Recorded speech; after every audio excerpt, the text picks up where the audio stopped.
हाथ जोड़ के आपसे रिक्वेस्ट है कि सर प्लीज हमें यहाँ से निकाल दो। यूक्रेन में रूस का हमला पिछले 3 दिनों से जारी है। लगातार रूस की तरफ से यूक्रेन के तमाम इलाकों पर बमबारी हो रही है। सैकड़ों सैनिक इसका शिकार हो रहे हैं और आम लोग भी। यूक्रेन में हजारों की तादाद में भारतीय नागरिक हैं, कुछ पढ़ते हैं, कुछ वहां नौकरियां कर रहे हैं। तकरीबन ये संख्या 20,000 के आसपास की है, जिनमें से ज्यादातर मेडिकल साइंस की पढ़ाई करने वाले छात्र हैं। वहां रहने वाले भारतीयों और छात्रों की तरफ से उन्हें हिंदुस्तान ले जाने की मांग की जा रही थी। अब इन छात्रों को यूक्रेन से निकाला जा रहा है और रोमानिया के रास्ते भारत लाया जा रहा है। रोमानिया से 300 छात्र छात्राओं को लेकर एयर इंडिया का विमान हिंदुस्तान के लिए रवाना हो चुका है और वो शनिवार की रात 9 बजे के बाद मुंबई के अंतर्राष्ट्रीय हवाई अड्डे पर लैंड करेगा। यूक्रेन में फंसे बच्चों के पेरेंट्स लगातार नेताओं से गुजारिश कर रहे हैं। स्थानीय नेताओं के जरिए सरकार पर दबाव बनाने की कोशिश कर रहे हैं ताकि उनके बच्चों को सुरक्षित यूक्रेन से भारत वापस लाया जा सके।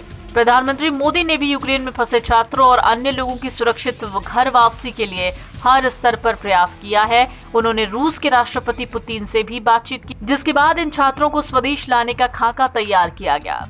इसी दौरान रक्षा मंत्री राजनाथ सिंह ने भी छात्रों को लेकर एक बयान दिया है। नहीं, आप सबको जानकारी मिल गई होगी।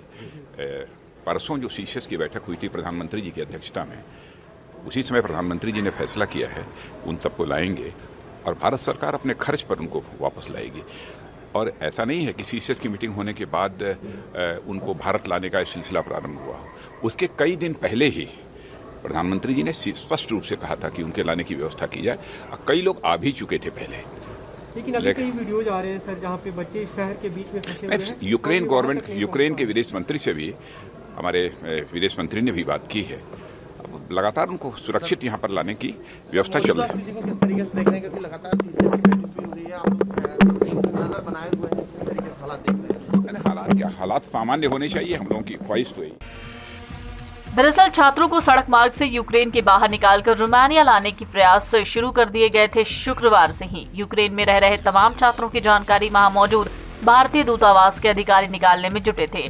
आखिरकार अब यूक्रेन से 300 स्टूडेंट सुरक्षित वापस आ रहे हैं। एनबीटी ऑनलाइन की रिपोर्ट।